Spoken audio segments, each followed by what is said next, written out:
반갑습니다. 장종료 시장점검입니다. 네, 오늘 코스피 지수 상승 마감했습니다. 그 기술적 반등으로 해석을 할 수 있는데, 뭔가 이 기분이 다운되는 느낌?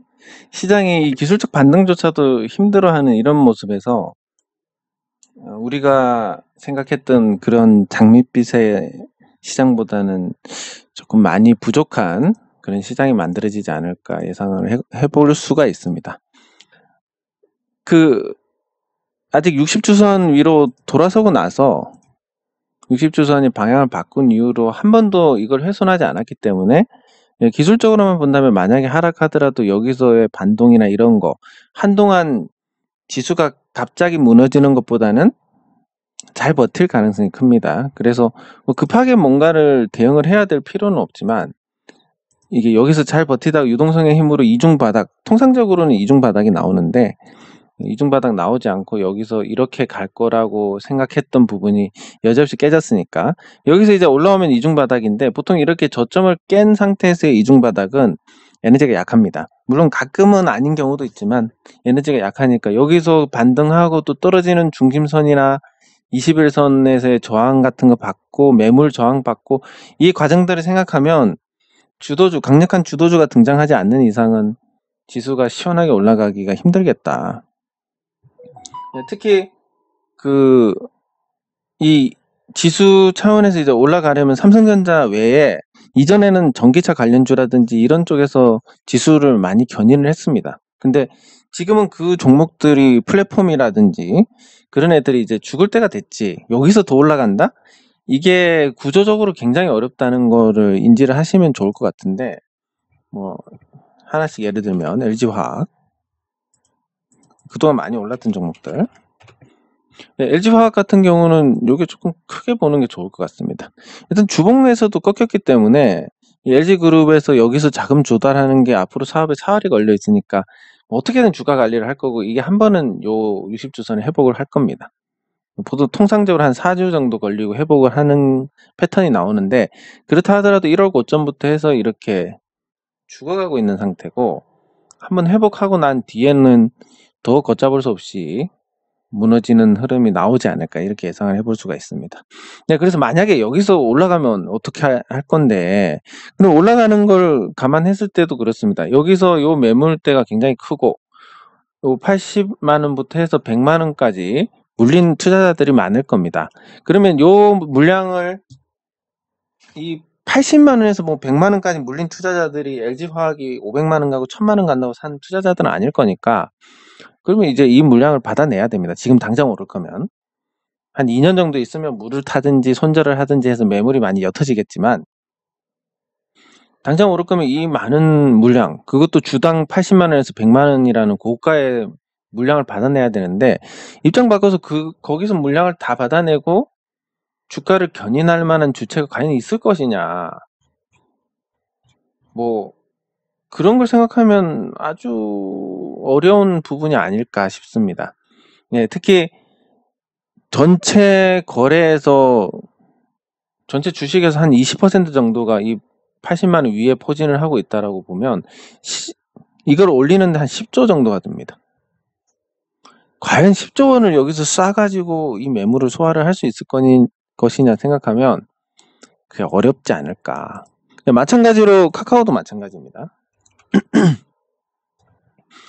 카카오도 이렇게 죽었는데 여기서 다시 올라가려면 카카오 시가총액도 50조 원대입니다. 근데 LG화학보다도 요 지금 가격 위에서 거래된 물량이 굉장히 많을 겁니다. 그러면 못해도 이게 20-30%는 여기서 소화를 해야 되는데 금액으로 따지면 10조 원이 넘습니다. 이 많은 돈이 어떻게 들어올 것이냐. 아무런 계기도 없이. 이런 걸 생각하면 얘도 힘들다. 이거는 오히려 올라갈 때마다 누군가 때려서 팔고 못 올라갈 가능성이 크기 때문에 반등마다 탈출을 해서 유동성을 시장에 공급을 할 수는 있대 지수를 견인할 만한 역할은 할 수가 없을 것이다. 이런 걸 보면 이 플랫폼 업체도 그렇고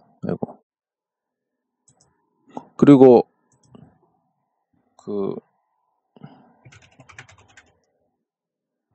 셀트리온도 마찬가지입니다. 셀트리온 주가가 여기서 30만 원만 가려고 해도 굉장히 많은 매물을 소화를 해야 됩니다. 예전에 셀트리온 주가가 뭐 3만 원, 4만 원 할 때, 만 원, 2만 원 할 때 올리는 거에 따른 어떤 수요, 이때는 뭐 장기 투자자들도 많고 또 주가 올라가는데 많은 자금이 들어오지 않아도 되지만 지금은 주가가 내렸지만 35조 원 이상입니다. 그럼 여기서 역시 매물이 한 20%만 있다고 하더라도 올라가는 과정에서 20%만 있다 하더라도 무려 7조 원이 필요한데 셀트리온에 7조 원의 자금을 투입할 만한 그런 주체가 있을 것이냐. 뭐 물론 하나는 아니겠지만 그러면 모든 투자자들이 공감을 할 만한 호재가 있을 것이냐. 이런 부분들을 따져봤을 때는 불가능하다. 그래서 코스피 지수도 삼성전자가 준동하지 않는 이상은 시원하게 오르기가 힘들 것인데 그러면 이런 종목들이 죽어가면서 이 종목들이 죽어가면서 그동안 많이 올랐던 종목들이 그러면 시가총액이 50조에서 60조짜리 종목들이 죽어가면서 깎아먹은 것을 나머지 뭐 5조, 10조 하는 애들이 아니면 뭐 심지어 1조짜리 애들이 올라가면서 이제 이 만회분을 올린다라는 그런 관점에서 볼 수가 있습니다. 그래서 뭐 50조짜리 종목 한 4-5개가 부러진다. 거기서 따르는 시총 증발분이 한 50조 정도 된다. 그리고 이런 애들이 올라오면서 시총에서 더해지는 부분이 한 30-40조 된다. 이게 이제 지금 조정에서 기대할 수 있는 최선이고 이렇게 해서 덩치가 커진 상태고 덩치가 작아진 상태에서 추가 하락을 하고 추가 상승을 하면 이제 이 50대 30이 나중에는 뭐 40대 40이 될 것이고 더 나아가면 30대 50이 될 것이니까 지수는 상승할 것이다. 이게 이제 이 숨고르기 이후에 유동성 장세가 올 것이라는 그런 구조입니다. 즉 기존에 달렸던 종목들에서 다시 달려서 지수를 견인하고 주도주로 등극한다?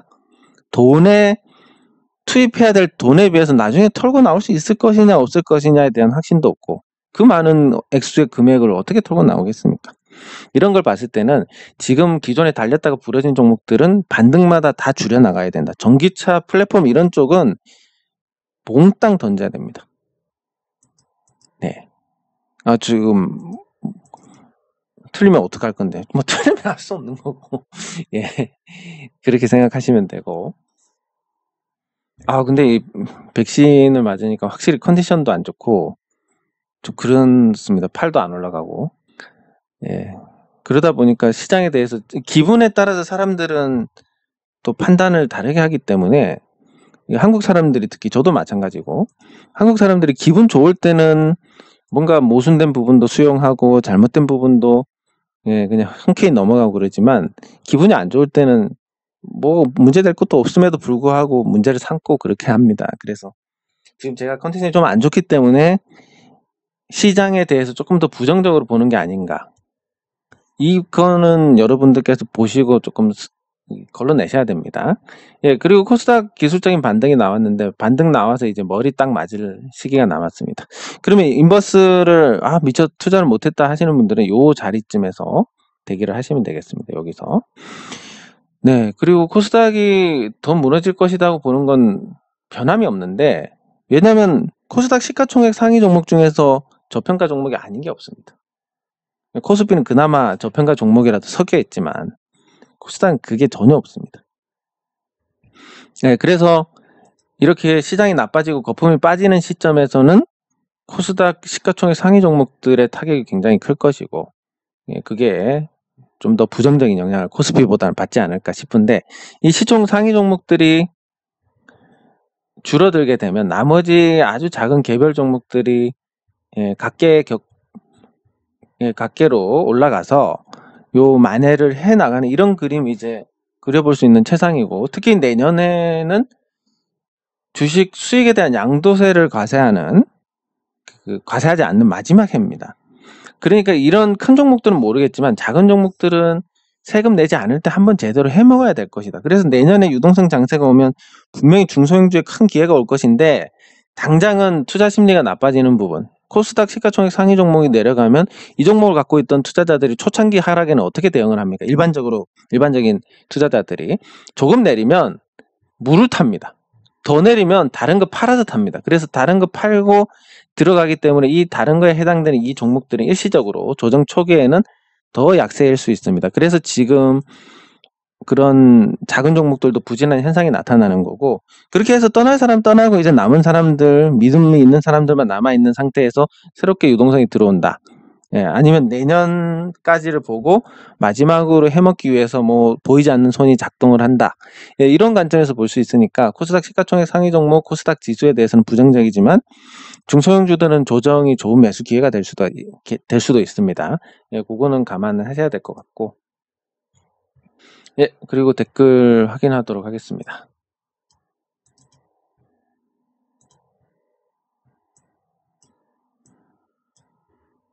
예, 감사합니다.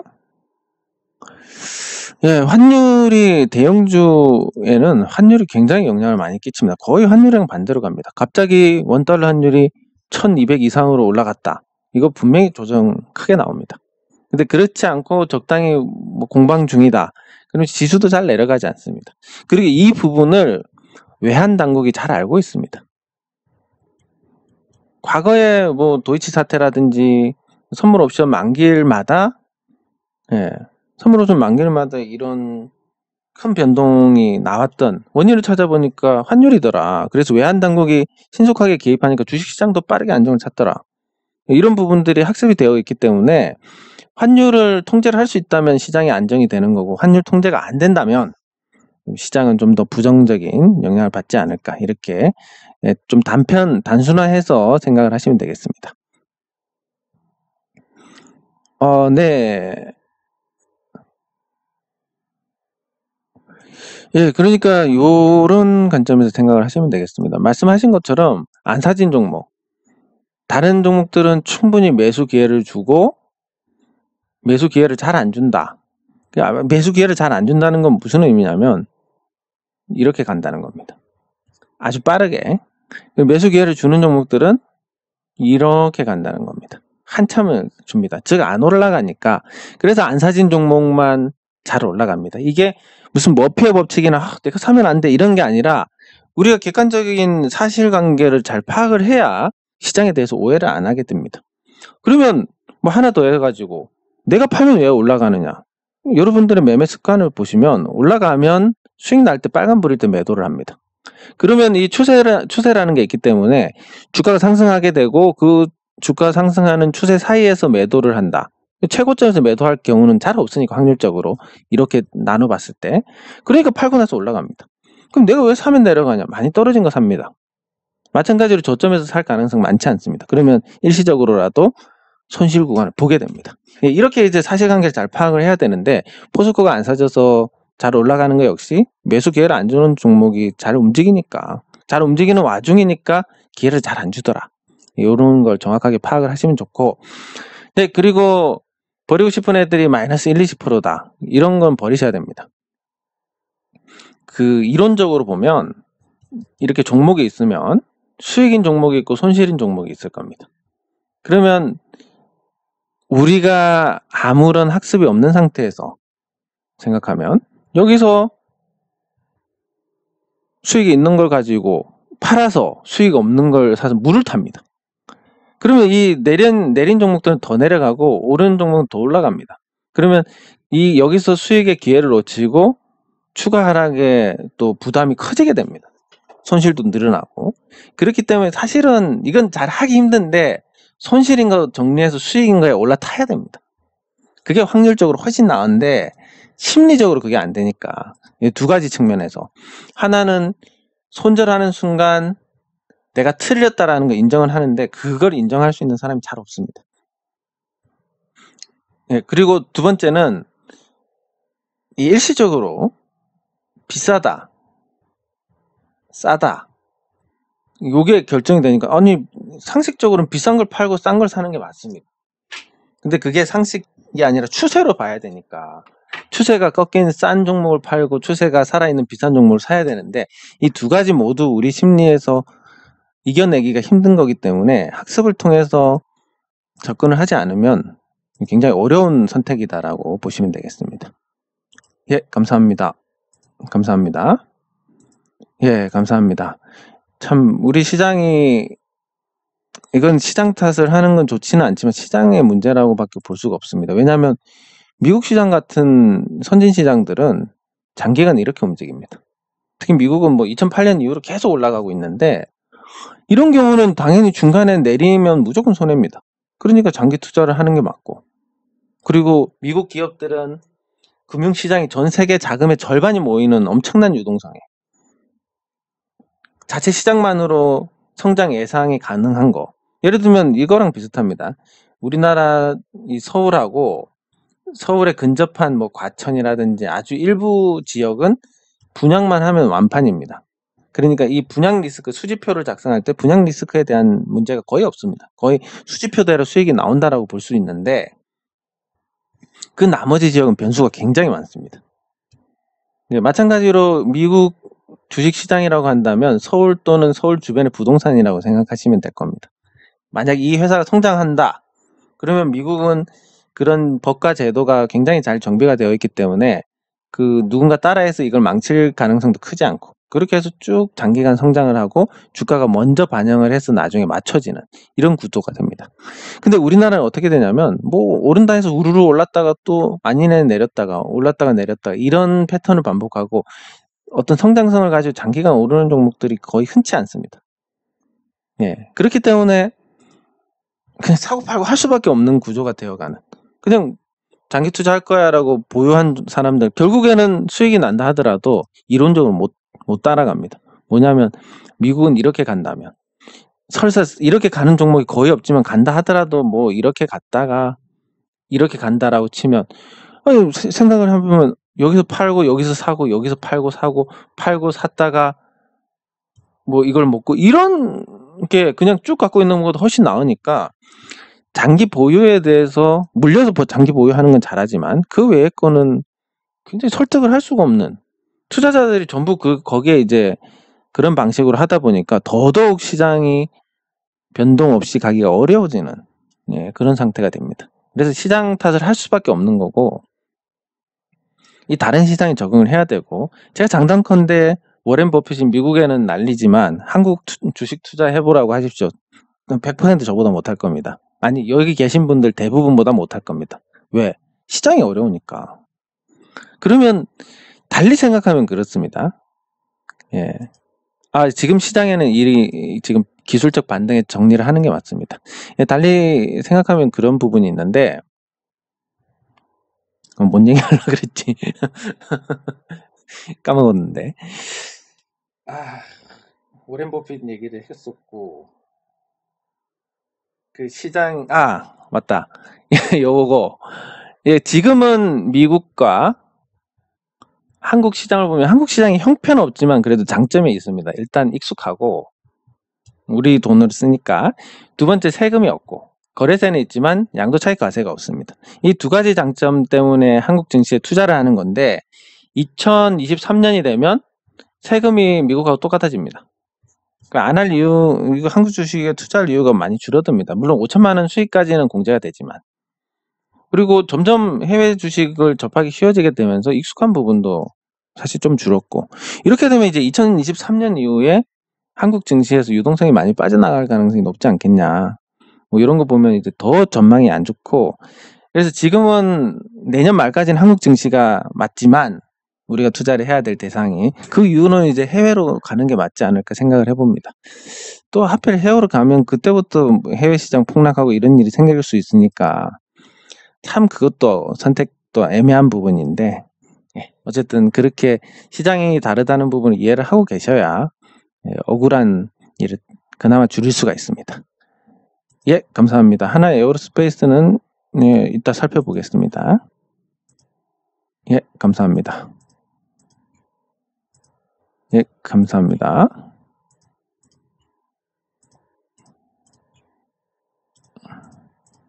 예, 감사합니다.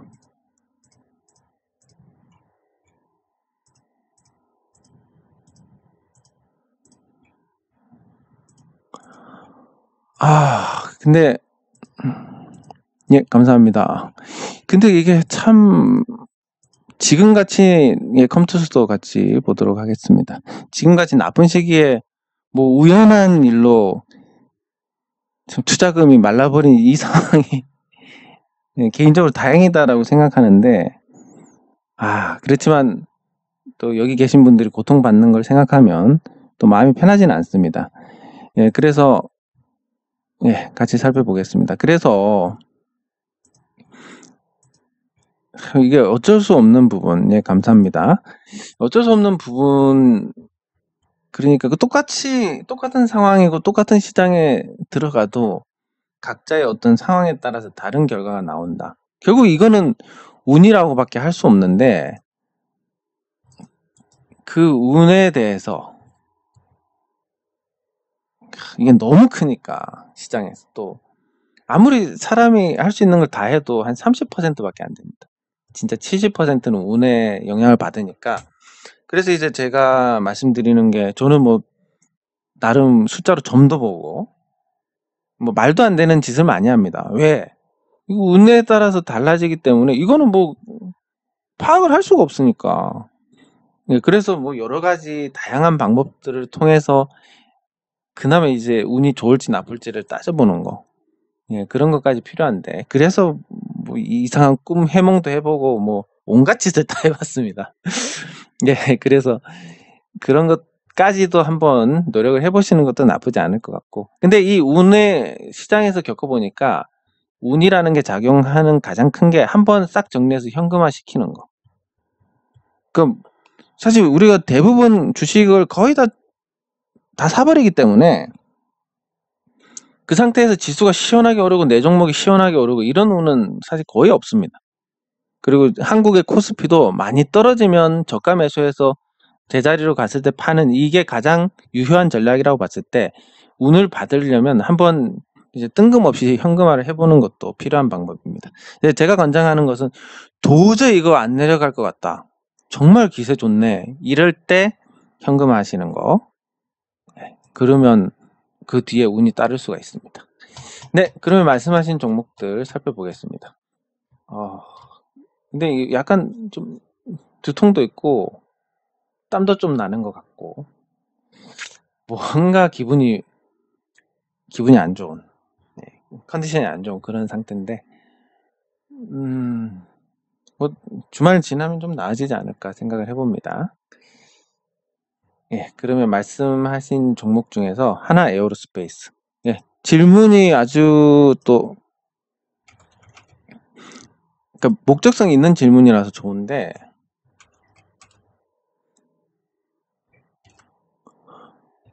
이게 뭐 봐주세요 이러면 사실 제가 뭘 어떻게 해야 되지? 예, 그런 생각이 드는 경우가 많습니다. 근데 뭐 더 올라갈 자리가 있을까요? 요런 질문이면 목적성이 뚜렷하니까 또 올라갈 자리라고 하면 단기적으로는 요 변동성 범위라고 보시면 됩니다.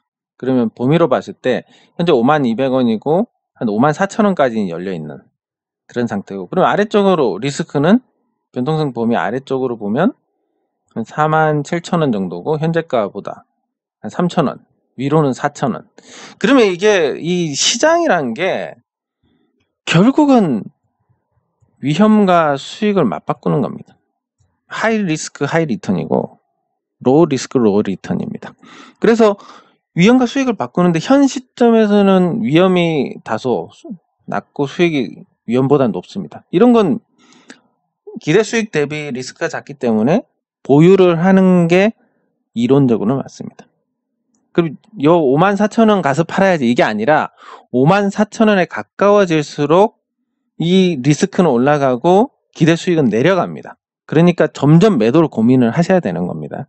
요 54,000원에 가까워질수록. 그럼 지금은 별 고민을 하지 않으셔도 되고 요 분기점이 되는 55,000원을 넘어섰을 때 이제는 매도를 조금 고민해 봐야 되겠네. 그리고 조금 더 이게 올라가서 4,000원에 가까워질수록 매도에 대해서 점점 하는 방향으로 고민을 하시는 게 맞습니다. 네, 이런 식으로 접근을 하시면 심리를 조금 배제를 하고 대응을 할 수가 있습니다. 근데 지금 오를 것 같나요? 내릴 것 같나요? 지금 팔아야 되나요? 사야 되나요? 그 누가 알겠습니까? 근데 그런 식으로만 접근하면 이 사람의 이 머리는 패턴 인식이기 때문에 실컷 올라가는 이 시점에서 지금이라도 사야 되는 거 아닌가 이런 생각을 해버리고 바닥에 가까운 이 시점에서 고점 대비해서 계속 내리는데 이거 안 되겠다, 매도해야 되겠다, 손절해야 되겠다 이런 판단을 해버리게 됩니다. 그래서 항상 위험과 기대 수익 이걸 가지고 판단을 하시면, 이걸 가지고 정형화되게 판단을 하시면 훨씬 더 나은 판단을 내릴 수가 있습니다. 네, 그리고 하나 에어로스페이스 다음에 컴투스.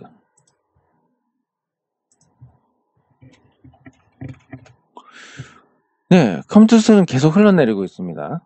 뭐 게임주에 대한 평가가 나빠지고 있기 때문에 매우 자연스러운 현상인데, 그럼 이 컴투스가 자연스럽게 흘러내리는 거에 대해서 기술적 반등이라도 그럼 어디냐라고 봤을 때, 이 50%가 시장에서 굉장히 50%가 시장에서 굉장히 유효한 경우가 많습니다. 예를 들면 상승폭의 절반 이런 자리도 좋고, 아니면 아예 전체 주가의 절반 이런 것도 의외로 잘 통합니다. 왜냐하면 이거는 일종의 착시라고도 볼 수 있는데, 주가가 이렇게 움직이기 때문에 내릴 때도, 그러면 어디에 선을 그어놔도 한 번 얻어 걸리는 게 나올 수가 있습니다. 예, 그래서 50%가 그런 역할을 할 수도 있는 거지만, 어쨌든 기준 잡을 때 굉장히 좋기 때문에 18만 원이 고점이면 한 9만 원 정도 가면, 예, 추가 하락이 제한되는 그런 수준이 될 것이고, 기술적으로는. 그러면 이 회사의 자산 가치를 보면 한 9만 원 정도 가면 자산 가치하고 실적 가치 그리고 시가총액이 거의 비슷해집니다. 그러니까 가치 부담도 없고 고평가 부담도 없고. 그럼 한 9만 원 정도까지 갔을 때 9만 원 정도까지 갔을 때 반등을 기대할 수 있을 것 같습니다. 근데 뭐 봐주시라고 해서 뭘 봐야 될지 모르겠지만, 그 뒤로는 이제 좀 지루한 어떤 흐름이 되지 않을까. 9만 원 정도에서 수습을 한다고 해도 가격 조정을 받고 기간 조정을 또 한참 받아야 됩니다. 그리고 가격 조정, 기간 조정 받은 다음에 방향을 정합니다. 아래쪽으로 9만 원 정도에서 방향을 정하면, 아니 하락을 멈추면 그 이후에 방향을 정할 때 밑으로 갈 가능성은 그렇게 낮은 편이니까, 어느 정도 기간 조정 받고 방향 정할 때 요때 진입하는 게 좋은데, 그럼 방향을 언제 정하는지 아냐. 요 하락하고 이런 등락이 있을 겁니다. 그러다가 요 고점을 돌파를 할 때, 이때가 이제 방향을 정한 거다라고 보시면 되는데, 이게 정한 것 중에서도 또 속임수로 올라갔다 떨어지는 경우도 있기 때문에 여기서도 확신이 들지 않고 여기서도 확신이 들지 않고, 여기서는 이제 단기간 너무 많이 올라서 또 들어가기가 부담스럽고, 그래서 이 선택이라는 건 계속 어려움의 연속입니다. 그럼 이런 경우는 어떻게 하면 되냐면, 고점에서 4월 달이고 이 9만 원 찍는 저점이 언제 나올지 모르겠지만 10월 달에 나온다고 치고, 그러면 대략 5, 6, 7, 8, 9, 5달 하락했습니다. 그러면 거의 대충 이게 맞춰집니다. 기간 조정도 한 5달 정도 됩니다. 그래서 현 시점부터 한 5달 정도 횡보하는 거 지켜보신 다음에 매수하시는 것 좋다. 근데 그 5달 정도 이게 옆으로 기면서 투자자들의 이제 원성이 잦아해지면 누가 봐도 도저히 올라갈 것 같지 않은 상태가 됩니다. 네, 거기서 이제 반전이 나오는 게 또 주식이니까. 네, 그 한 9만 원 정도까지 내려가고 기간 조정을 한 4, 5달 정도 받으면 그때 그때 매수를 고민하시면 될 것 같습니다. 지금 말씀하신 걸로는 보유를 하고 계신지 매수를 준비하고 계신지 전혀 모르는 상태고 하다 보니까, 그러면 이제 질문은 그냥 이렇게 됩니다. 질문은 그냥 봐주세요인데, 그럼 제 답변은 이 경우에는 이렇게 되고 저 경우에는 이렇게 되고, 보유하신지 안 하신지는 모르겠지만 보유하신 경우에는 이렇고, 보유 안 하셨을 때는 신규 매수면 이렇고, 뭐 지금 언급해드릴 게 한도 끝도 없습니다. 질문은 쉬운데 답변이 어렵습니다. 그럼 저도 사람인지라 답변을 하고 싶겠습니까? 그냥 봐주세요 그러면 봤습니다 하고 넘어가는 겁니다. 근데 뭐 현재 단가가 얼마고 손실이 얼마고 물을 탈까요? 아니면 그냥 손절을 할까요? 이런 정도로 구체적으로 질문이 들어오면 여러 정황상 뭐 손절하시는 게 맞을 것 같습니다. 이렇게 답변을 명확하게 드릴 수가 있고, 제가 또 살펴봐야 될 부분도 굉장히 한정적이기 때문에 이 정성스러운 질문에 대해서는 당연히 답변이 잘 나가는 거고, 이걸 또 탓하는 건 아닙니다. 또 소심해지시지 마시고, 다만 질문이 그냥 봐주세요 그러면 앞으로는 그냥 봤습니다 하고 끝날 겁니다. 봤습니다 해놓고 또 질문이 어쩌네 저쩌네 이렇게 탓을 할 수는 없으니까 그래서 제가 답변을 이렇게 드리고 이거에 대해서 문제를 짚어본 거고 다음번에는 제가 봤습니다 하면 여기에 대해서 미안해 하실 필요는 없습니다. 왜냐면 저도 답변 이렇게 했는데 뭐. 네. 예. 그리고 SFA 반도체.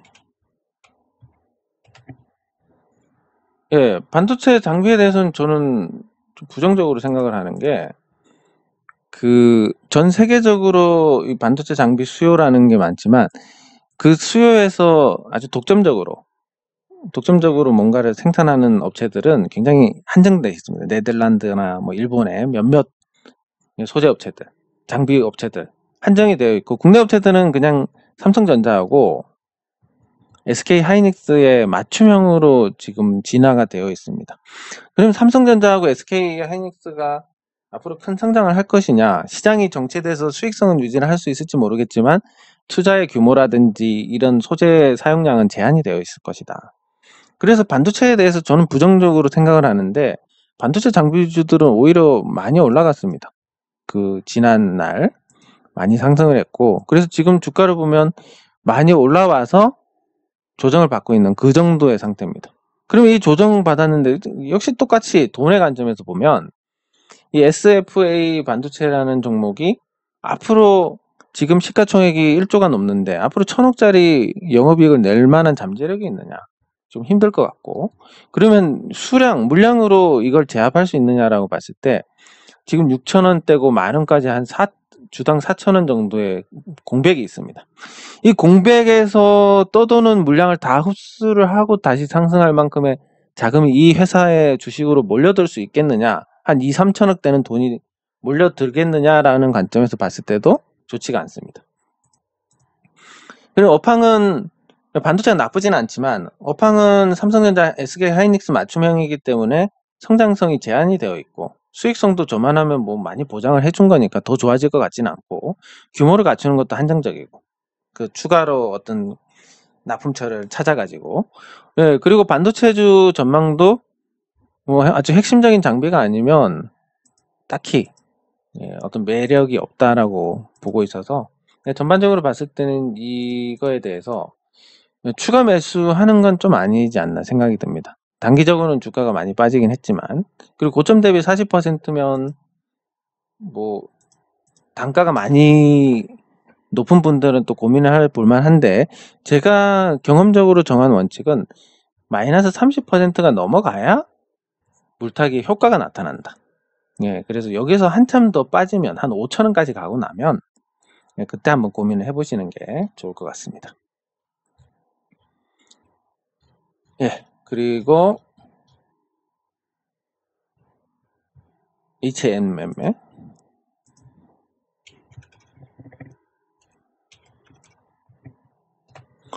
예, 급락했는데 HMM이 사실 이렇게 오른 게 굉장히 오버를 했다, 그렇게 보는데, 일시적으로 운임이 급등하면서 이런 현상이 나타났습니다.